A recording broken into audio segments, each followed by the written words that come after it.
প্রধান উপদেষ্টার সঙ্গে বৈঠকে বিএনপির ৩ সদস্যের দল। রাজনৈতিক পরিস্থিতি ও নির্বাচন নিয়ে আলোচনা।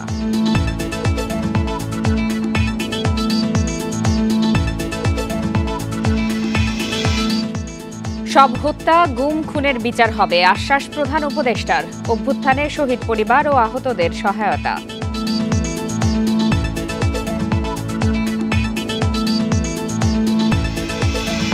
ডেভিল হান্টে ২৪ ঘণ্টায় গ্রেপ্তার ৩৪৩ জন। নিরপরাধ কাউকে হয়রানি না করার নির্দেশ উপদেষ্টার।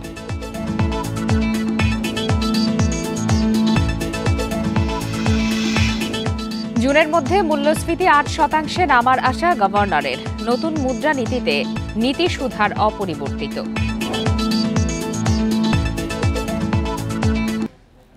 সংবাদ সন্ধ্যায় সবাইকে আমন্ত্রণ। আপনাদের সাথে আছি আমি ফারহানা লোপা। এতক্ষণ শিরোনাম জানাচ্ছিলাম, এবার জানাবো বিস্তারিত। রাজনৈতিক পরিস্থিতি এবং সমসাময়িক বিষয় নিয়ে অন্তর্বর্তী সরকারের প্রধান উপদেষ্টা অধ্যাপক মোহাম্মদ ইউনূসের সাথে বৈঠকে বসেছে বিএনপির ৩ সদস্যের প্রতিনিধি দল। সন্ধ্যা ৬টার দিকে রাষ্ট্রীয় অতিথি ভবন যমুনায় এই বৈঠক শুরু হয়। প্রধান উপদেষ্টার সঙ্গে বৈঠকে যোগ দিয়েছেন বিএনপির মির্জা ফখরুল ইসলাম আলমগীর, স্থায়ী কমিটির সদস্য সালাউদ্দিন আহমেদ ও অবসরপ্রাপ্ত মেজর হাফিজউদ্দিন আহমেদ। বৈঠকে চলমান রাজনৈতিক পরিস্থিতি নিয়ে দলের উদ্বেগের বিষয়টি তুলে ধরা হবে। একই সঙ্গে দেয়া হবে অন্তর্বর্তী সরকারকে বিএনপির সহযোগিতা অব্যাহত রাখার বার্তাও।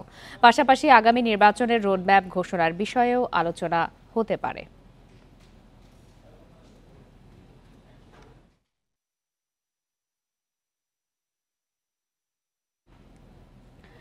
রাষ্ট্রে ফ্যাসিবাদের নানা চক্রান্তের অপচেষ্টা মোকাবেলা ও দ্রুত নির্বাচনী রোডম্যাপ ঘোষণা সহ নানা দাবিতে দেশের ৩৮ স্থানে সভা সমাবেশ করবে বিএনপি। বুধবার থেকে শুরু হবে এই সভা সমাবেশ, চলবে রমজান শুরুর আগ পর্যন্ত। সকালে এক সংবাদ বিজ্ঞপ্তিতে একথা জানিয়েছে দলটি। এতে বলা হয়, নিত্যপণ্যের দাম সহনীয় পর্যায়ে রাখা, আইনশৃঙ্খলা পরিস্থিতির উন্নতি, দ্রুত গণতান্ত্রিক উত্তরণের জন্য নির্বাচনী রোডম্যাপ ঘোষণা এবং রাষ্ট্রে ফ্যাসিবাদের নানা চক্রান্তের অপচেষ্টা মোকাবেলা সহ নানা দাবিতে সভা সমাবেশ করবে বিএনপি। ১২ ফেব্রুয়ারি থেকে বিএনপির উদ্যোগে সারা দেশে জেলা এবং মহানগরে পর্যায়ক্রমে এই সভা সমাবেশ অনুষ্ঠিত হবে।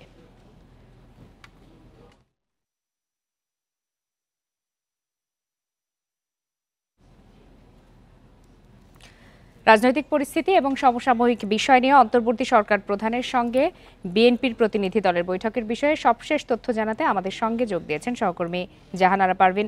পারভিন, প্রায় ৬টার দিকে শুরু হয়েছে বৈঠক, আমরা জানতে পেরেছি ঘণ্টা খানেকের মতো হয়ে গেল।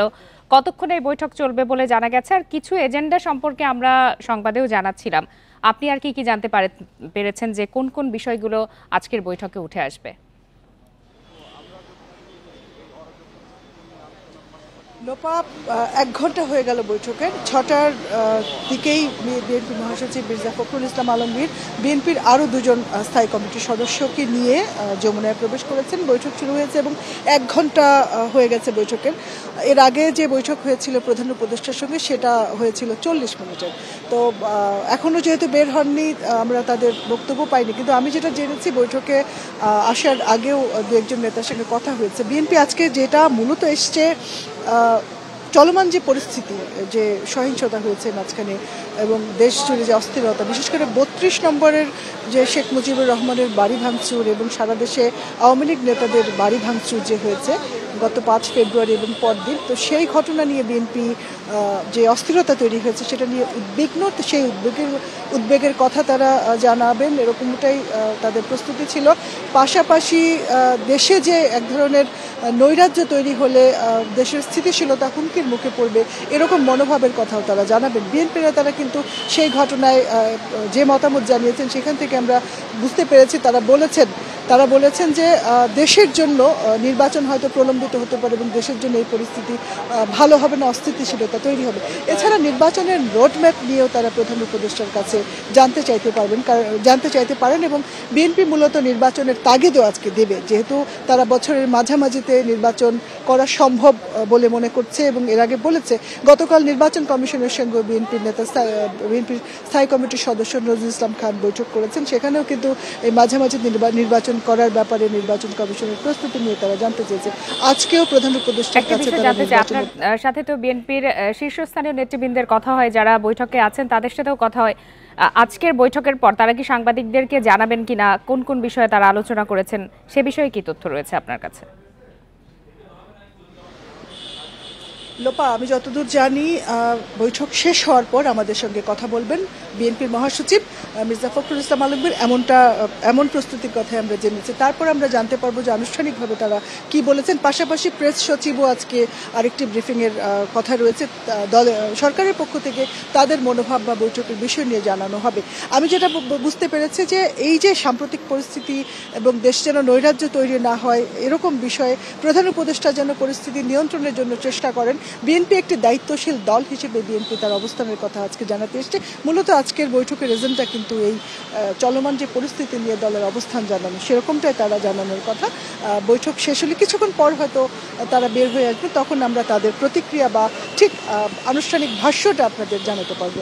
লোপা, জি জাহানারা পারভীন, আপনি তথ্য সংগ্রহ করতে থাকুন, আপনাকে অনেক ধন্যবাদ। জুলাই অভ্যুত্থানে হতাহতরা ইতিহাসের স্রষ্টা, কোনো কিছু দিয়েই তাদের ত্যাগের প্রতিদান সম্ভব নয় বলে মনে করেন প্রধান উপদেষ্টা।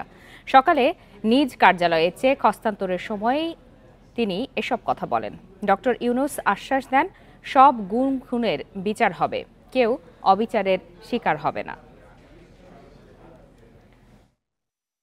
প্রধান উপদেষ্টার কার্যালয়ে আসেন জুলাই অভ্যুত্থানে ২১ শহীদের পরিবার ও আহত ৭ জন। রাষ্ট্রীয় সহায়তা কার্যক্রমের উদ্বোধন করেন অধ্যাপক ডক্টর মোহাম্মদ ইউনূস। এ সময়ে জুলাইয়ের ভয়াবহ অভিজ্ঞতা তুলে ধরেন ভুক্তভোগীরা। রাষ্ট্রীয় সম্মান, আর্থিক সহায়তা, পুনর্বাসনের পাশাপাশি হত্যাকাণ্ডের বিচার চান তারা। যে জাতি ইতিহাসকে স্মরণ করতে পারে না, প্রধান উপদেষ্টা বলেন, যাদের ত্যাগের বিনিময়ে নতুন বাংলাদেশ, তাদের ত্যাগের কোনো পরিমাপ হয় না। শহীদের পরিবার ও আহতরা সরকারের অংশ বলে উল্লেখ করেন তিনি। ভাবেন না যে এটা কয়টা মাসিক ভাতা দিয়ে শেষ হয়ে যাবে কথাটা। আপনি ইতিহাসের স্রষ্টা, আপনার ছেলে, আপনার সন্তান, আপনার ভাই, আপনি নিজে যিনি আহত হয়েছেন, যারা এখানে আসছেন, তারা ইতিহাসের স্রষ্টা। ইতিহাসের স্রষ্টাকে সাধারণ মাপকাঠি দিয়ে, টাকা পয়সা দিয়ে হয় না। প্রাতিষ্ঠানিকভাবে আপনারা সরকারের অংশ হয়ে গেলেন। তিনি অভিযোগ করেন, আওয়ামী লীগের দোসররা শুধু সরকারে নয়, বিভিন্ন জায়গায় রয়েছে। তাদের বিরুদ্ধে কঠোর হওয়ারও হুঁশিয়ারি দেন তিনি। শুধু সরকারকে দেখি আমি চলে গেলাম, ওই সরকারে আছে, তারা কিছু করতে পারতেছে না। তোমার গ্রামে আছে, তুমি কিছু করতে পারতেছো? তুমি তো দুঃখ করতে এসছো আজকে। কাজে সেই তেজ আসতে হবে না, এদেরকে জায়গা দেবো না আমরা কোথাও।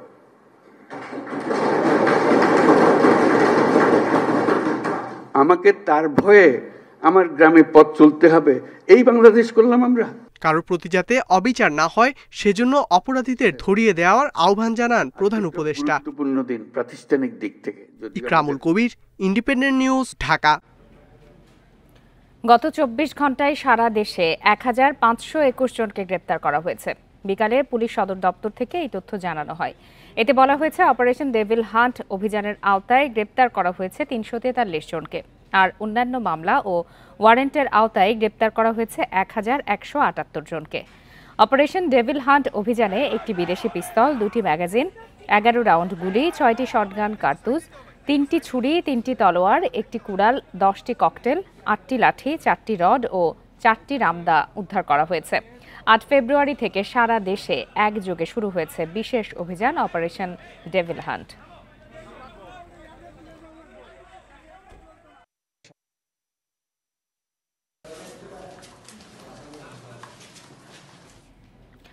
বিশৃঙ্খলা সৃষ্টিকারী ও অপরাধীদের কোনো ছাড় দেয়া হবে না বলে হুঁশিয়ারি দিয়েছেন স্বরাষ্ট্র উপদেষ্টা জাহাঙ্গীর আলম চৌধুরী।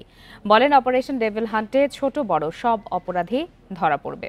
দুপুরে রাজশাহী জেলা প্রশাসকের সম্মেলন কক্ষে সার্বিক আইন শৃঙ্খলা পরিস্থিতি নিয়ে মত বিনিময় সভায় তিনি একথা বলেন। এ সময় তিনি আরও বলেন, কোনো নিরপরাধ ব্যক্তি যেন মিথ্যা মামলায় হয়রানির শিকার না হয়, সে বিষয় নিয়ে আইন শৃঙ্খলা বাহিনী কাজ করছে। এমন ঘটনায় কেউ জড়িত থাকলে তার বিরুদ্ধেও ব্যবস্থা নেওয়া হবে। এছাড়া চাঁপাইনবাবগঞ্জ সীমান্তে ভারতের উস্কানিমূলক আচরণে স্থানীয় জনগণ আইনশৃঙ্খলা বাহিনীর সাথে কাজ করে মোক্ষম জবাব দিয়েছে বলেও জানান তিনি। এছাড়া রমজানে ব্যবসায়ীরা দ্রব্যমূল্য সহনীয় পর্যায়ে রাখবে বলে আশা প্রকাশ করেন উপদেষ্টা।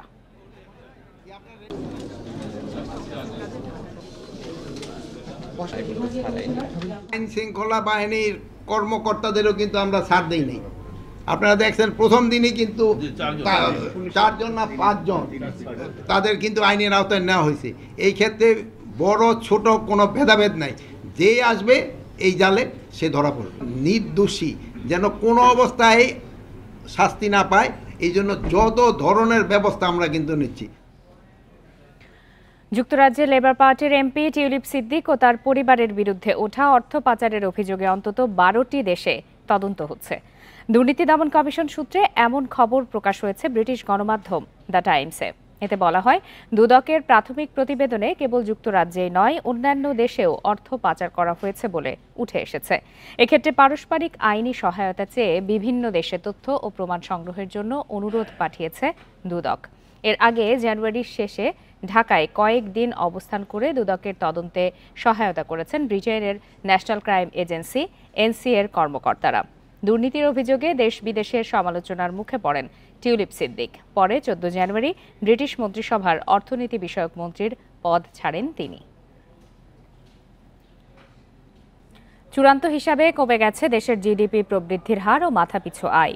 বাংলাদেশ পরিসংখ্যান ব্যুরোর তথ্য মতে সাময়িক হিসাব থেকে মাথাপিছু আয় $46 কমে $2,738 দাঁড়িয়েছে। জিডিপি প্রবৃদ্ধির হারও সাময়িক হিসাবের চেয়ে কমেছে 1.6 পয়েন্ট। 2022-23 অর্থবছরের শুরু থেকেই ছিল ডলার সংকট। আমদানিতে বড় ধরনের ধসের ফলে শিল্প খাতে নেতিবাচক প্রবৃদ্ধি, সরকারের উন্নয়ন বাজেট বাস্তবায়নে দেখা দেয় ধীরগতি। এছাড়া নানা কারণে 2023-24 অর্থবছরে প্রবৃদ্ধি আরও কমবে বলেই প্রাক্কলন করেছিল বিশ্বব্যাংক। তবে বিবিএসের সাময়িক হিসেবে তার বিপরীত চিত্র দেখা গিয়েছিল। গণ আন্দোলনে ক্ষমতাচ্যুত শেখ হাসিনা সরকার 2023-24 অর্থবছরের বাজেটে জিডিপি প্রবৃদ্ধির লক্ষ্য ঠিক করেছিল 7.5%, যা পরে নামিয়ে আনা হয়েছিল 6.5%। সাময়িক হিসেবেও 5.82% প্রবৃদ্ধি পাওয়ার আশা করেছিল শেখ হাসিনা সরকার, যা 1.6 পয়েন্ট বেশি দেখানো হয়েছিল। চূড়ান্ত হিসেবে 2023-24 অর্থবছরে দেশের মোট জিডিপি বেড়েছে 4.22%। একটি দেশে সারা বছর উৎপাদিত পণ্য ও সেবা মিলিয়ে জিডিপি হিসেব করা হয়। পরিসংখ্যান ব্যুরো বলছে, চূড়ান্ত হিসেবে গেল অর্থবছর শেষে দেশের মোট জিডিপির আকার দাঁড়িয়েছে 50,027 বিলিয়ন টাকা বা $450 বিলিয়ন। গত বছর আগস্টে প্রকাশিত সাময়িক হিসেবে জিডিপির আকার দেখানো হয়েছিল $459 বিলিয়ন। সাময়িক হিসেবে মাথাপিছু আয়ও বাড়িয়ে দেখানো হয়েছিল। জিডিপি কমায় দেশের মানুষের মাথাপিছু আয় দাঁড়িয়েছে $2,738, যা আগে $2,784 প্রাক্কলন করা হয়েছিল। মূলত ডলারের বিনিময় হার বেড়ে যাওয়ায় বিবিএসের হিসাবে মাথাপিছু আয় কমেছে। 2023-24 অর্থবছরের মার্কিন ডলারের গড় বিনিময় হার 111 টাকা 6 পয়সা হিসেবে ধরা হয়েছে। 2 বছরের বেশি সময় ধরে ডলারের বিনিময় হার বাড়ছে, তাই টাকার হিসেবে মাথাপিছু আয় 3 লাখ টাকা ছাড়িয়ে গেছে। দেশের মানুষের মাথাপিছু আয় এখন 3,04,102 টাকা। উমনহার আজমি, ইন্ডিপেন্ডেন্ট নিউজ, ঢাকা। 21শে বই মেলার 10ম দিন আজ। মেলা প্রাঙ্গণ থেকে বিস্তারিত জানাতে এই মুহূর্তে যোগ দিয়েছেন সহকর্মী সুলতানা জাহান মিতু। সুলতানা জাহান মিতু, এই মুহূর্তে মেলা প্রাঙ্গণে ভিড় কেমন দেখছেন, বেচা বিক্রি কেমন, সব মিলিয়ে কেমন জমে উঠেছে?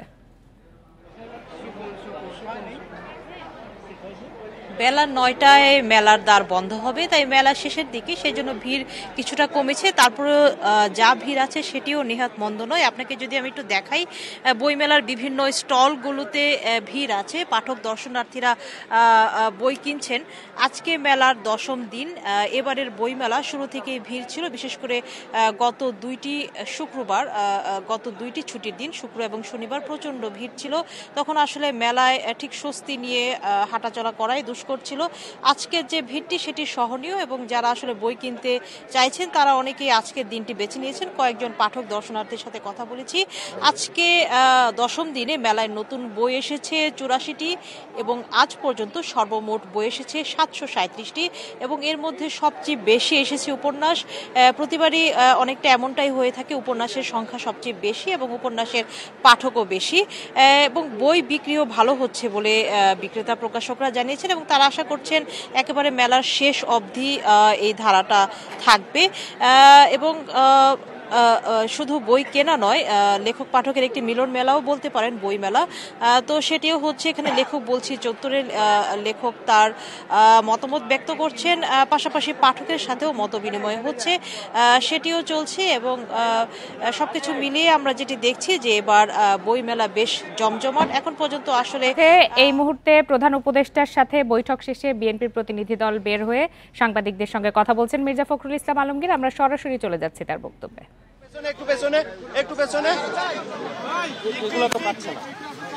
সাম্প্রতিক ঘটনাগুলোর পরিপ্রেক্ষিতে আমাদের জাতীয় স্থায়ী কমিটির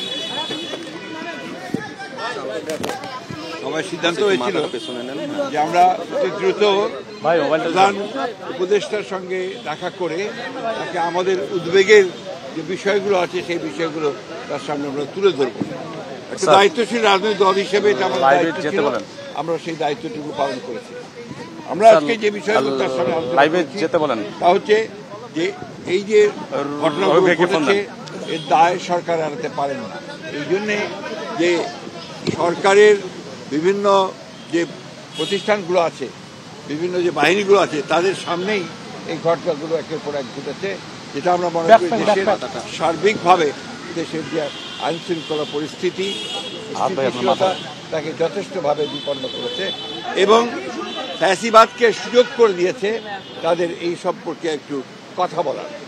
দ্বিতীয়ত হচ্ছে যে আমরা এই সরকারের সঙ্গে যেটা বারবার বলে এসেছি, এটা অন্তর্বর্তীকালীন সরকার, সুতরাং দ্রুত নির্বাচনের জন্য আমরা তাদেরকে আবারও তাগাদা দিয়েছি এবং ন্যূনতম যে সংস্কার সেই সংস্কারগুলো সম্পূর্ণ করে যে কাজ তারা করেছেন, ইতিমধ্যে কমিশন রিফর্ম কমিশন করেছেন একটা, তাদের সঙ্গে আলোচনার ভিত্তিতে আপনার একমত হওয়ার প্রেক্ষিতে, আপনার কনসেনসাস হওয়ার প্রেক্ষিতে আপনার দ্রুত নির্বাচন দেওয়ার বিষয়টা আমরা তাদের সঙ্গে কথা বলেছি।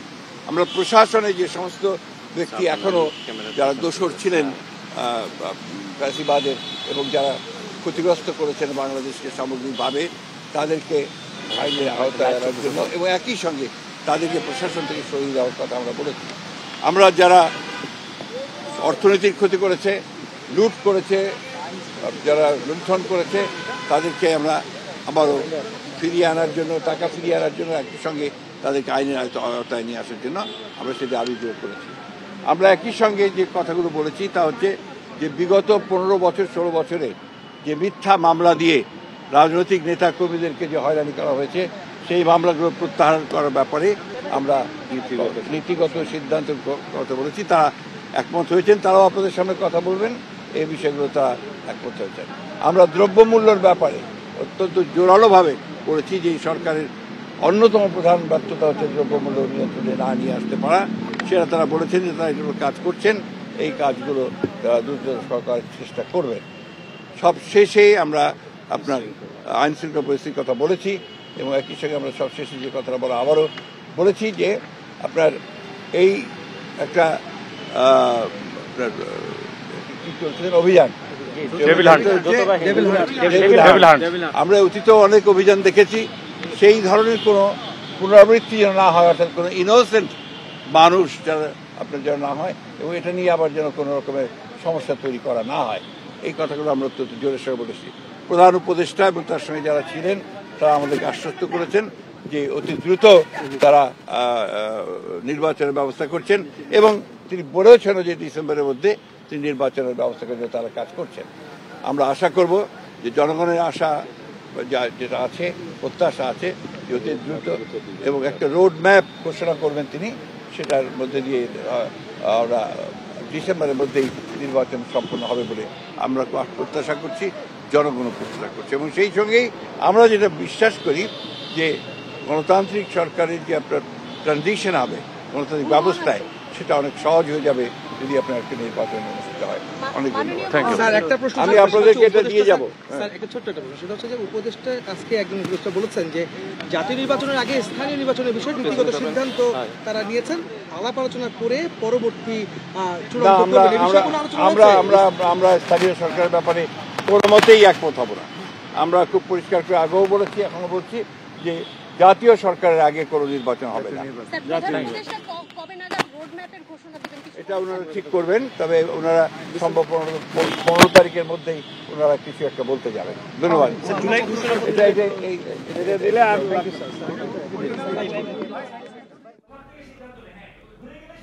প্রধান উপদেষ্টার সঙ্গে বৈঠক শেষে বিএনপির প্রতিনিধি দলের পক্ষ থেকে কথা বলছিলেন বিএনপি মহাসচিব মির্জা ফখরুল ইসলাম আলমগীর, যেখানে তিনি বিস্তারিত জানাচ্ছিলেন যে কি কি বিষয়ে তাদের আলোচনা হয়েছে এবং বিএনপির পক্ষ থেকে কোন কোন বিষয়গুলো তুলে ধরা হয়েছে। আমরা তখন সরাসরি সেখানে ছিলাম। এরই সাথে সংবাদ সন্ধ্যা একটা বিরতি নিচ্ছি, ফিরব কিছুক্ষণের মধ্যে।